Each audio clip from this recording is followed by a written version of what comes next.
Hello and welcome back to the Honest Lab Horror Show, the show that we bring to you each and every Friday night. Why we do this on a Friday night? Because Friday night is horror night. Welcome back to the show, folks. As you can see, a full house here this evening. This one's a bit more international. We've got some from the States and we've got a guest from Brazil. I'm pretty sure it's the first guest from Brazil. Woo! Not a footballing guest this time, though. But this is, you would have seen on Instagram there over the last couple of weeks, I put up a few things about a movie that was given to me to watch by Scott. I'm not even going to attempt a second name. Motzek, something like that. Sorry, Scott, if you're listening. Got in. Yeah. It was a different kind of movie for me. It was a racy, dark thriller. Not my kind of film overall, but I was glued to this one. The movie was called Bite, but not B-I-T-E. It's B-I-G-H-T. But this is the cast and the crew. So we have the director and co-writer, Maiara Walsh. Did I get it right? You got it. Perfect. Damn, yeah. Good one that time. We have the co-writer and actor in the film as well, Mr. Cameron Copperthwaite. Did I get that one right? Perfect. Yes. 10 out of 10. Now watch as I get the two easier ones wrong. You can see in the corner there we have producer and actor Mark Hapka. How are you? Thank you. And that's Mark with a K, not a C, because he's not French. And You're then three for three, man. Don't mess up this last one. So here we go, right? Last chance. Miss Maya Stojan. Ooh. It's so close. I'm not going to say nothing. It was perfect. Plead the fifth. That's great. It was lovely. I gave it the best go. Great. I love it. Folks, thanks for taking the time out of your day to come on. Thank you for having us. I know it's mid-afternoon for some of you, and then for Maiara, it's evening time. Yes. Relatively similar to my time, is it? It's what, 10:30, nearly 11 o'clock here? Yeah, I mean, it's later there. It's almost 8 p.m. here. Oh, that's not too bad. No. That's not too bad. But as I said, thanks for taking the time out of your day to come on to have a chat about the film. So who wants to start and let us know where the idea for this came from? Obviously, it's Maiara and Cameron who co-wrote it. So, yeah, I mean, it was back in 2020, and we were looking for something to make. I say this a lot. I was wanting to work with Cameron a lot as a writer. It had been many, many years, and then I was living with Mark at the time, and I was like, okay, well, what can we do that we can kind of put everyone together and create a project. And I asked Cameron if he was free, knowing full well that he would be because it was lockdown and there was nowhere to run. And and then I had a neighbor who introduced me to Shibari, and I was like, what do you think about this, Cam? And I just started sending photos of Shibari, and it kind of snowballed from there. That's obviously the term for the rope thing. Mm-hmm. Yes. Yep. Yeah. I didn't know. I couldn't remember what the actual name for it was. I was like, there's something to it, and it's not what I'm thinking it is. But yeah, okay. Well, that's a place to start, I suppose. Everything has to come from somewhere.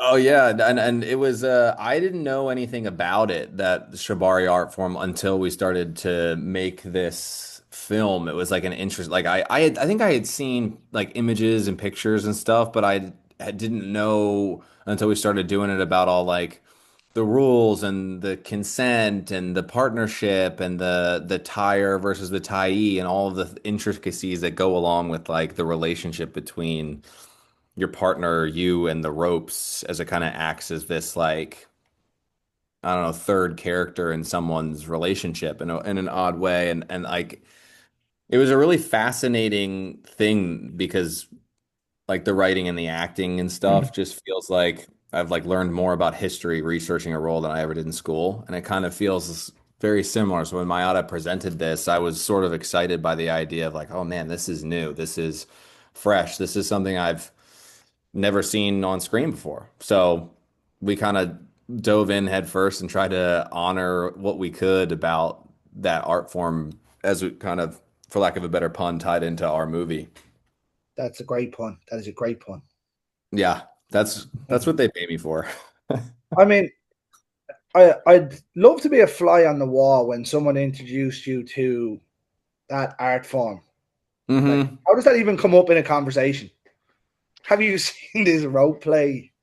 I think you said you had to because you lived in like an artist Yeah, so Mark loft, and I lived in right? this amazing artist loft, which was basically a converted brewery that they turned into artist loft. So it was like 300 units of just artists. So all of our neighbors were just very interesting people and with very diverse backgrounds and very diverse art forms. So we were constantly meeting really interesting people.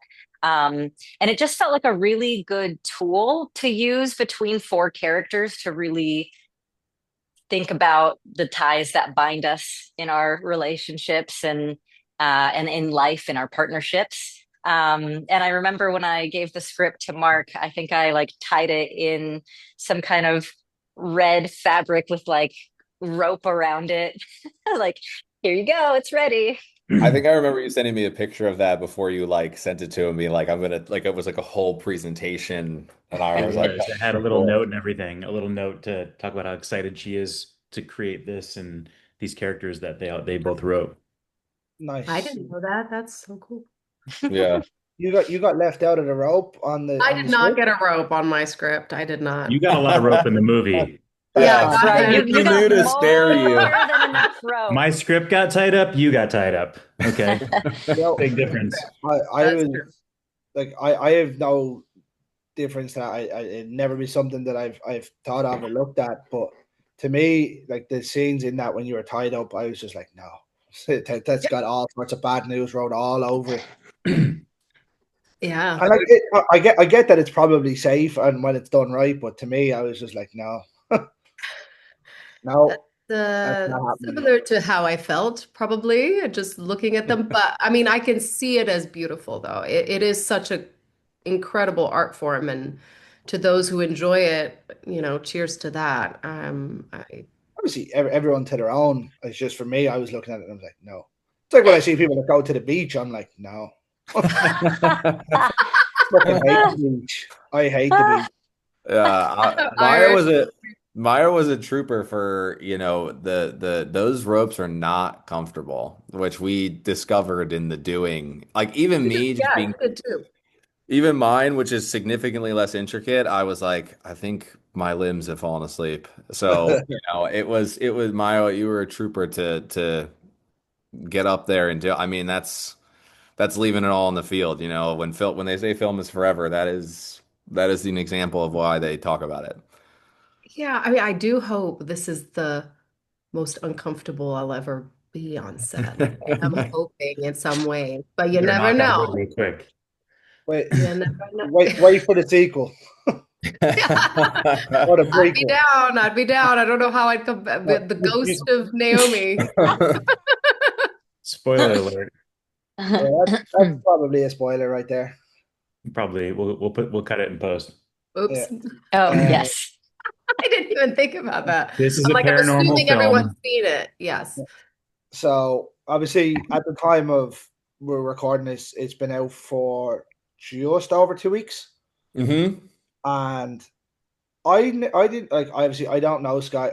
He got my email from somebody or seen me somewhere, but the amount of people I've seen that have watched this now and that has reviewed it, that I'd see from social media has been amazing. People I wouldn't even think that would be into those kind of films are watching it and putting up rave reviews for you. So fair play to you. It's for such a small cast and for indie horror. It's more indie thriller this time, but in terms of indie movies, it's great to see things doing well. Yeah, we're very That's grateful. so nice of you to say, man. Appreciate it. Thank Because you. this, Yes. this has been, I mean, between all of us, it's been like a labor of love. And Mark, Mayada, and I have been on this production journey for, I mean, what, like 5 years? Like and it's funny because you'll talk to other filmmakers sometimes and they'll be like, I'll say like, of course I'll present that like, oh my God, I've had 5 birthdays since I started this. And they'll kind of look at you like, oh, that's great. Good job. And you're kind of like, wow, people live with these films when they're on the production side. Because I don't want to speak for everybody, but I feel like a lot of us are actors first. And you show up, you say your lines, you get a call 2 years from now, 3 years from now, 5 years from now that like the movie's out. But to live with it for so long, like it's nice to see that people who, like you said, might not be their cup of tea are at least like dabbling. You know, Well, that's me. that means That's a me lot all for all over. of us that have been on this journey for so long. Like that's me all over. It's there. It wouldn't have been any kind of my kind of film. Like, So um, what did you were like, oh, I got glued to it. You know, if this is not your type of movie normally, what do you think drew you into this? how tense and trippy it was. Yeah. I love it. Like That's Nice. awesome. people will go, oh, it's the sexualization of the female characters or the male characters or whatever. For me, it was just how trippy intense it was. If I get hooked into a film, I'm all in, but it'll have to get me early. So Hmm. obviously, you go to dinner probably about 10 minutes into the film, Yeah. and when the first interaction happened, I was like, oh, I was like, I don't trust those people. I wanted to see exactly where it was going to go, so I was hooked in. And then obviously it just took a wild turn, especially when like it got really trippy in the middle of it. I was like, what is going on Mhm. here? And I enjoyed it. Like as I said, not fully my type of film, but I quite enjoyed it. Like I have it rated quite highly in my movies of the year so far. I think I have it at 10. Yes.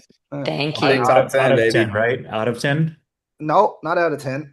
Oh, geez. Uh, I'm Big top 10. I love it. what am I currently at? Uh, I'm currently at 29 new That's films for the year. awesome for Nice. the year. Oh, It's like Awesome. 29 overall. It's Okay. awesome. I've been on movie buzz all year so far. Wow, that's a That's lot of awesome. movie watching. That's I'm so uh cool. I'm honored to be in the amongst the 29. That's awesome. Yeah. Yeah, So, that's so cool. so obviously, Mark, you were involved due to close proximity of living with Maiara. So obviously being involved in the movie as a producer and an actor, how did you find it? how did I find it? Just Yeah, generally speaking. yeah, in terms of Um, everything. Like obviously, it's been a long production to coming out.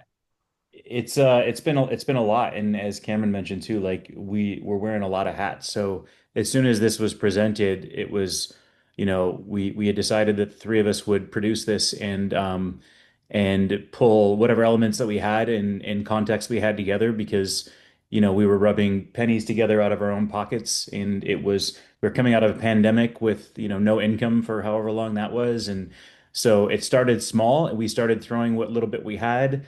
Then it started to become something pretty awesome. So then we started to take out credit cards, and then we started to max said credit cards, and we just continued on, trusting that it would all be okay if we kept at it because we knew the potential of the movie, and we were passionately attached to making sure that it reached that potential.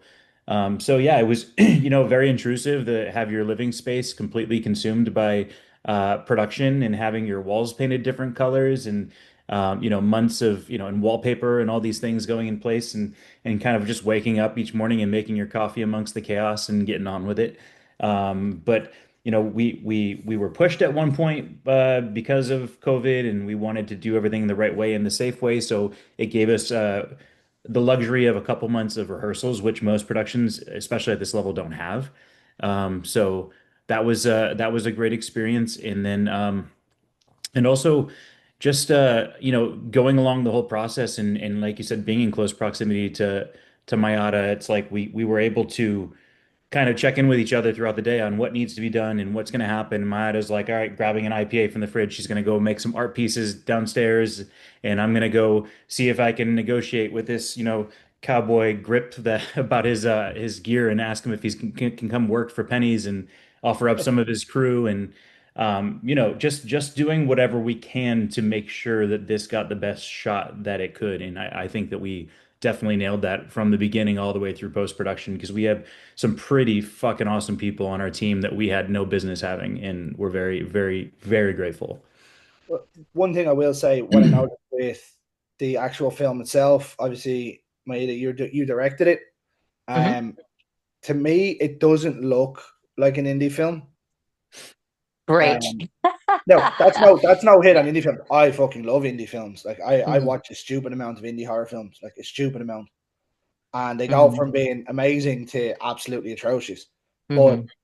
the camera work and the quality in this to me looks like it's a lot bigger of a budget than an indie movie. Thank you. Yeah, I think for me, I kind of get a little obsessed when a creative idea takes shape and takes form. So I was making mood boards for everything from wardrobe to the location. It was a very specific color palette, like red, black, gold, white. And I think all through pre-production and production, like me, myself, I was only wearing those colors. Like it was all I could see whenever I was doing any of the pre-production. And then I got to work with Petros, who's our DP, and because I was also in it, it was really important to plan out our shots. So we used this program called Cinetracer, which is almost like a Sims game.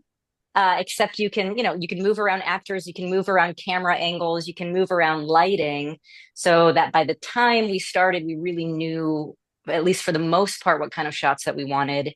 And then, with a little bit of flexibility on the day if something was just feeling extra magic. And I came across an old video yesterday, and it was right after our first day. And I think we planned like the heaviest day on the first day in case we didn't get everything done. And it was 13 or 14 pages. And we like knocked it out of the park. And I remember afterwards, I was like, oh, wow, like we did that so fast. Everyone was so dialed in. The crew was dialed in. The cast was dialed in. Obviously, like 9 days later, I was a wreck and exhausted. But it was really amazing to watch our skeleton crew come together, and all of the actors so prepared, and the thousands of hats we were all wearing. And big gratitude to the other producer, Stephen Moffat, too, because he was a renaissance man on set. Anything from craft service to contracts to literally any position or anything that we just could not handle, he was just like, I got you. That's Yeah, what we you needed want. we needed one solid foundational producer that was not going to be on camera to make sure that we weren't dropping the ball anywhere, make sure that we weren't missing certain deadlines, paperwork, things like that. And Steven is he was the PPE king. Like he made sure we had everything for COVID. He was running all of the protocols for that, and also just making sure that we uh, everything we needed. I always say that he has like a magic hat and he can literally at any moment pull out a printer, a stapler, or whatever it is that you need. He just has right there. If A not, then rope. he's renting it on Mary Amazon. Poppins. Yes, exactly. A lot of Amazon rentals. I shouldn't say that out loud. But yeah, he's the man. So we're very, very lucky to have had him on set while we were focused on our performances. Nice. Now we go to the quiet one of the group so far. She's been left out in the corner. Yeah. Oh no, I love How- it. I love So listening. obviously, the three of these have known each other. So how did you end up involved in this project? Well, Mayada and I met very briefly on the set of this movie called Baby Splitters. And then somehow, did you call me or did you message me? I can't even remember. But I can't remember. I know that we had a call though. we definitely had a call and she sent me the script. And I remember I was actually back home in Switzerland with my parents and I read the script and I was like, okay. Um, yeah, I mean, That's the it's definitely reaction. like, The no, small sorry. stuff. The reaction is this is the No, most honestly, incredible script. honestly, that's the bet. That's the Quote best. it. So that, Quote it right there. Period. Quote it. Okay. Okay. Okay. No, it was phenomenal writing, of course. It was just beautifully written. And also, it was a terrifying script to read, to think of yourself in it. So I think it took me thinking like, well, this is a risk, this is. In more ways than one. Yeah, and I'm so glad I said yes. And I think I just fully trusted Mayara, even though I met her for a minute. It was just, you get that intuition about people, and you just know, I just knew she was brilliant, talented, a true artist, and yeah, I I I've actually said that to people before, like the chance meetings that you have with certain people, then that leaves them back into something. So you could have met, as you said, on a set of a movie a couple of years prior, and then all of a sudden, here we are in 2026. I was about to say 2025 there, having done a movie together, as lead actors or actresses, lead group. I'm trying to think of the right word. That she's co-written, directed. Like you could have been anywhere and not got that call. Do you know what I mean? You could have walked by her and not spoke to her. yeah. I think that's why it's so important, just, whoever we meet in life. Like I know for myself, I Yeah. really pay attention to the way people treat other people, not just me. So I really, I think immediately meeting Maya, I was just like, this woman is this amazing mix of super strong, but also so kind and so open and so beautiful. And I just had this feeling, I was like, I don't think she's played a role like this before. Um, and I just had a feeling that she would really be able to understand it. And with a role like Naomi, it is very easy to play that role. Maybe like one note or flat. And we've talked to some people on interviews who are just like, I just loved watching Maya's face, like her reactions, because she was so present through the whole thing. And I would say that about this whole cast, as everyone was super present, and it made acting effortless. It made the directing feel effortless because we were so present with one another. Nice. Except for Yeah. Charlie. Charlie could have been more present, I think. But That's true. other than that, So I it would say worked I if would I was agree. not fully I would there. The so obviously we go back to the premise of the movie is two couples meet up. One thinks they're going to a party, the other one is making dinner, which I'd prefer actually. I'd prefer to go for dinner. But all kind of tense conversations happen fairly quick. It kind of goes from 0 to, I wouldn't say 100 because it's a slower burn of a movie, but it goes from 0 to 50 quite quickly into that conversation. Yep. Mhm. As for in, you so straight in, simple as, this is what I want. Yeah. And I think Sebastian was just really the person kind of reeling people in, and Naomi too. Both of them, I think, did a really great job of like setting a scene and creating scenarios that like kind of forced our hands sometimes, but still made it seem like it was coming from our own personal choice. Yeah. I can't believe I'm thinking of this for the first time, but the analogy that just came to mind as you said that, Greg, was like, you guys know the boiling frog analogy? Yeah. This movie is, I mean, it's exactly that. Mm. These frogs are being put into a slow boil, and they're not jumping out because they're not aware that they're in danger until they are, right? I mean, Like Mm. it's a it's good one, such that. a yeah, it Totally just made me true. think of that. I'm like, oh my God, I love that Totally true. analogy, and it totally fits in this case. Because if you throw them into a hot, boiling water, they're gonna hop out right away. But they had no idea what they were in for. Yeah. Like, as I said to you, for me, if a movie doesn't hook me straight away, I'll sit and watch it anyway, but I'll get lost and I'll either be on my phone or I'll kind of wandering Mm. around. Where this one, I was intrigued to see because you couldn't really miss anything. All the conversations were kind of important. You know, in certain movies, there's parts where you see people having conversations that have no real relevance to the movie. You're like, what is going on here? Every Mhm. conversation, every interaction made it something, so you could see the awkwardness of the two lads when they're talking. You know what I mean? Like, It's so obviously, fun. I love those scenes with them.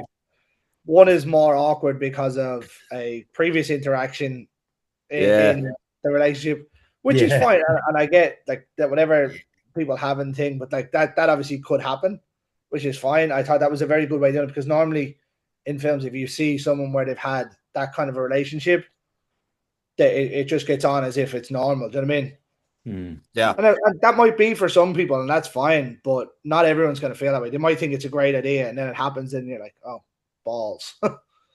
Yeah.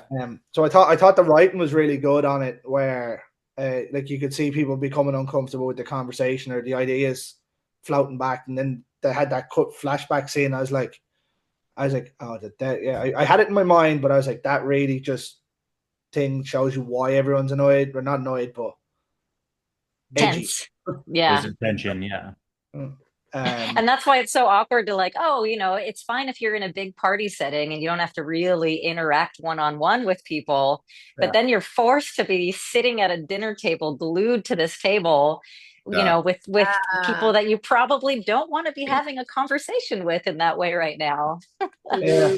And that's honestly like where Mark and I, because when we were editing the movie, we were kind of like we'd jump around, we'd go in order, we'd jump around, we'd go in order, and I remember distinctly like this not heaviness, and Mark, you can tell what you were feeling, but like this notion that this dinner scene was sort of like the crux. Like if we've been asked before, like when did you know, like you were like you had something, and when we cut that dinner table scene together towards the end and we like rendered it out and then sat there and watched it, Mark and I were like, I think we have something. Like it was in that scene with the four of us that was like, oh, I think we might have a movie. Did that happen for you guys at the same time? Like, did you both Yeah, feel that at the same time? Mark, correct me if I'm wrong, but I think it ended and we both didn't say anything for a second because I think the other person was sort of like waiting, side-eyeing, like because we were sitting side by side, and I think you're kind of like side-eyeing, like he thinks there's a thing here, right? Like this is good, right? Not just I bought it anyway.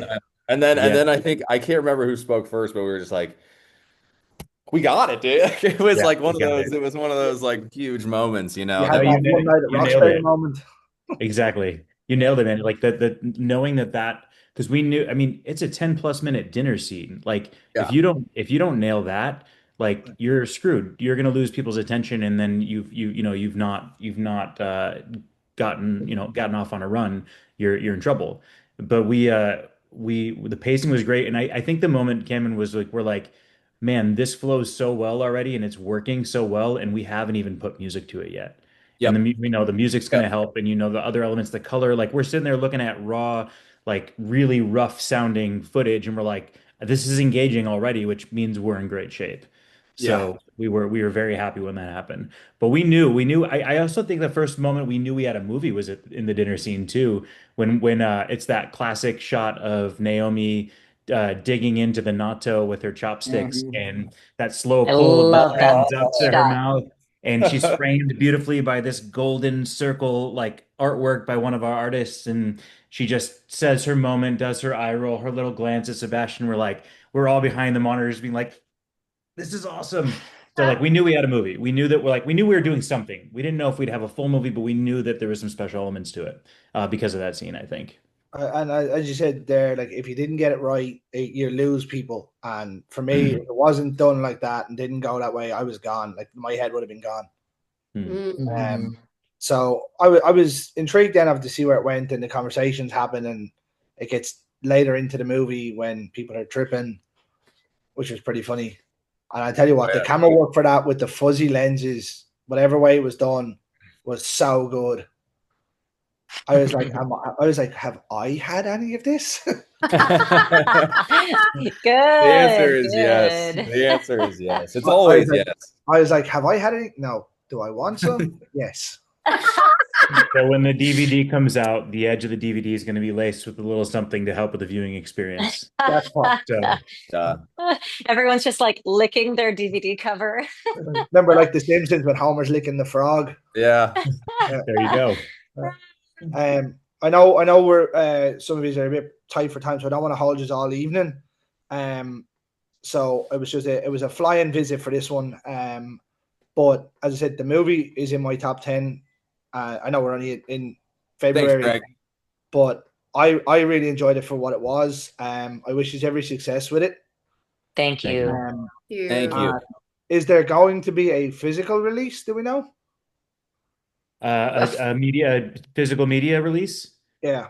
Yes, we're actually in the process of working on So that funny right that now. you said it's Yeah. literally Yeah, that, so literally funny you got said that. Like we emails got an today. email about DVDs like this morning. I'm a wizard. Ah, And our So and our make sure sound to and our keep you soundtrack. posted. Yeah, our soundtrack was released today as well. If you enjoyed the music so good. on it, Mhm. it's out there. I'm not a big music guy. I like it in films, but for me, outside of films, I'm just like, meh, music is music. No music, no beach. Greg, No. you're starting to scare me. You know, you have that. Those are the beginning stages of being a sociopath, right? Yeah, let alone watching every horror movie ever invented. You just don't know that you Uh, like music. You need it. There is certain music I Universal listen to. language. Yeah, there is music I listen to. I just am very locked in with what I have, and I don't tend to venture too far from it. That's fair. Yeah, You can give me any kind of movie to watch, and I'll watch it. But ask me to listen to an album, I'm like, So funny. no. Fair enough.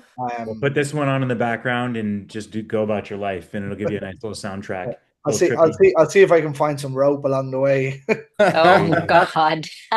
Yes. Maybe take a little something, just lay Yes. back. It's better than Yeah. the beach. Better than the beach, you know? Well, I live beside the beach, and I hate it.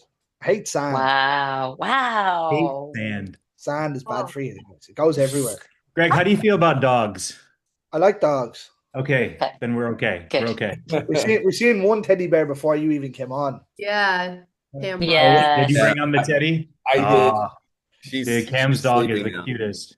Yeah, Right. she's sleeping now, but she was on Mark a Little little bit Rooney. before you jumped on. But before I finish it up, I've got a question for each of you, right? Yeah. Something I ask everybody. What is your top 5 horror films? Ooh, Top 5. Top I can give you my 5? favorite. Yeah, let's Yeah. do top 1. I can give you my favorite that I rewatch every year that still holds up. Go for it. John Carpenter's The Thing. Greatest remake of any film ever. solid. The El practical Orfanato was the effects first thing I are thought of. Which one? The practical was good, yeah, and that Um, well, the- we've strayed too far from practicality, and I think it's why things suck and classics still remain classics.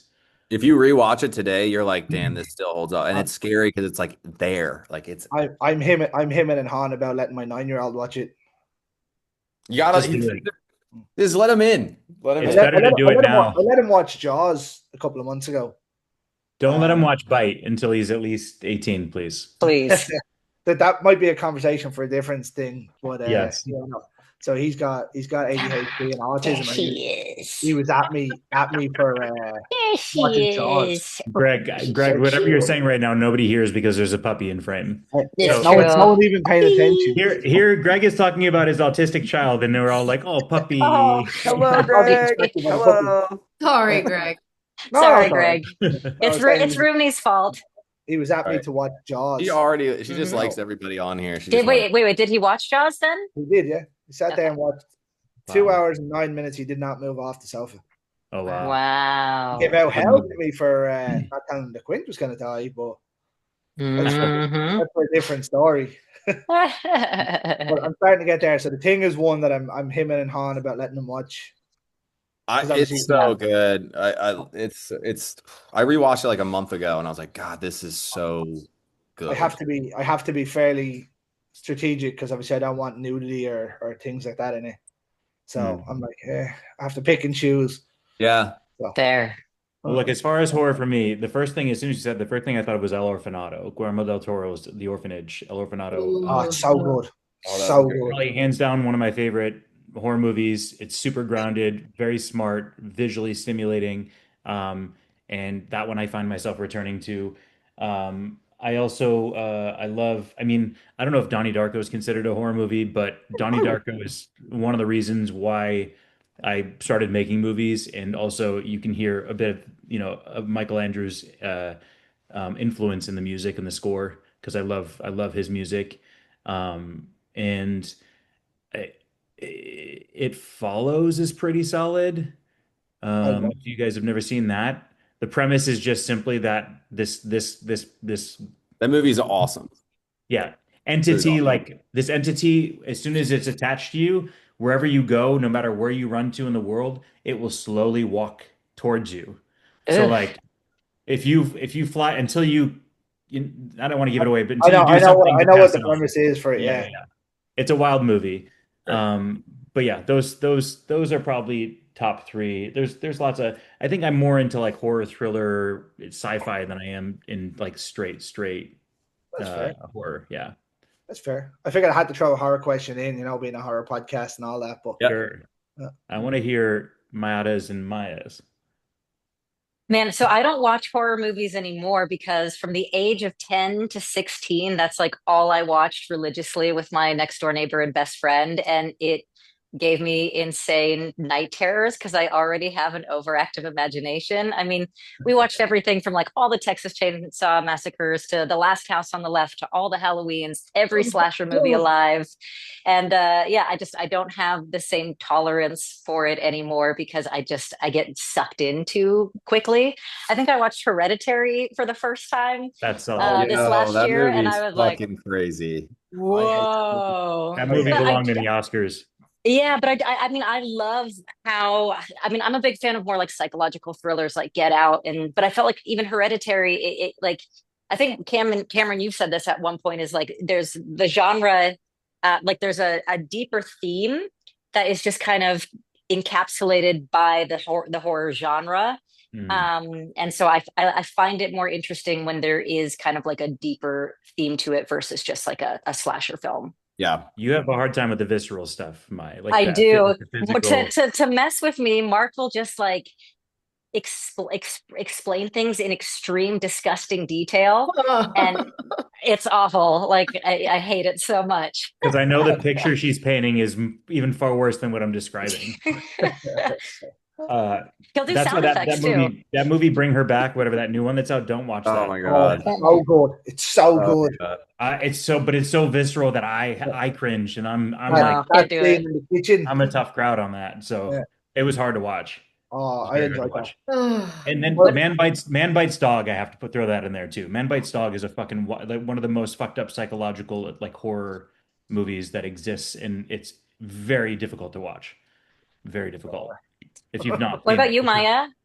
What you got? Yeah, finish us off, Maya. You got to All bring of us it, home. it's a no for me. I mean, I'm that person that you hate watching horror movies with because I'll be screaming. Like I remember one time, I think it was a friend of mine took me to the theaters to watch a horror movie. I don't even remember it, but there was this like big guy, like probably a boxer or NFL player. By the end of the movie, he was like, the movie was okay, but you terrified me. Like, because I was just screaming the whole time. I was, it was like going on a Was it roller coaster. But recently? sorry? Was it No, I mean, recently? I honestly avoid them. But What Lies Beneath is a What a movie that movie. I remember being terrified, but Oh, also God. thinking like, I can see how this is brilliantly done. I like the more unseen the monster is, the more I'm terrified. And then Strangers with Liv Tyler, right? Oh my It's so God. good. Where it's So all good. about Oh, lighting. I thought that just I had to like Google the DP. I was like, who did the lighting? Who did so those are my probably Bite is now, up there, guys. There you So go. yeah. Top 10, baby. Top 10. Yeah. That's, Yeah. Let's end it right there. That's the that's, a, perfect that's, part. that's a hell of a thing. Mayada, we wouldn't get on with those movies you mentioned. Yes, Not at that's all. totally fair. I hated Hereditary, and I hate Jordan Peele as a director. I hate him. Wow. His No. Dang, three those are movies. fighting words. His three movies are dribble. Loved his comedy. Absolutely. And people, I've said it on forums and movie talks where they're like, "Oh, that's just racist." I said, "No, because I love his comedy. His comedy is hilarious. His horror direction is awful." Oh, All right. Well, Hey, we'll to have each to their agree to own. To each their disagree. own.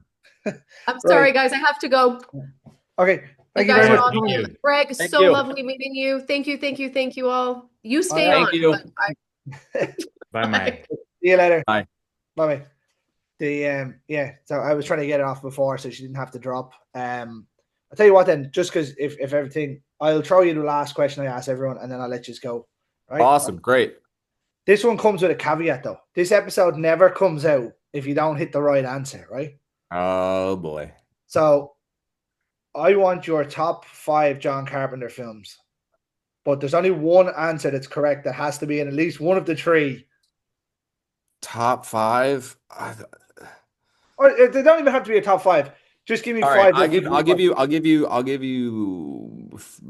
can give you 3. Is one of them the Thing? Yeah. What Honestly. a game. The Thing, Halloween, and Assault on Precinct 13. What a show. That's not the right answer though. Go ahead, Anyone It's else a Mark. good answer though. I mean, want to take a I shot? probably only watched the Halloweens and I've seen all of them, and that is not the right answer. So, Mark, He- on to you. He's only done one of the Halloweens. He only done Oh, I'm one. gonna okay. I'm gonna go out on a limb and say probably Big Trouble in Little China. Yes. Yes. He just looked it Great. up. Thank God, Mark, the episode's coming out Now now. we're Thank going God. live. Big Trouble in Oh, Little China is my favorite film of Yeah, all time. it's a great movie. It It's a is great movie.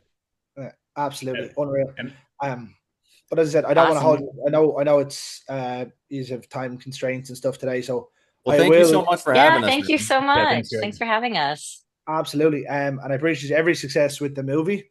Thank And you. Thank you. if you have any other projects you want checked out, let me know and I'll have a look for you. Awesome. Awesome. Thank you, Thank Greg. you so Appreciate much. you. Have a Thank you. great But evening. Get guys, some rest. I appreciate you coming on.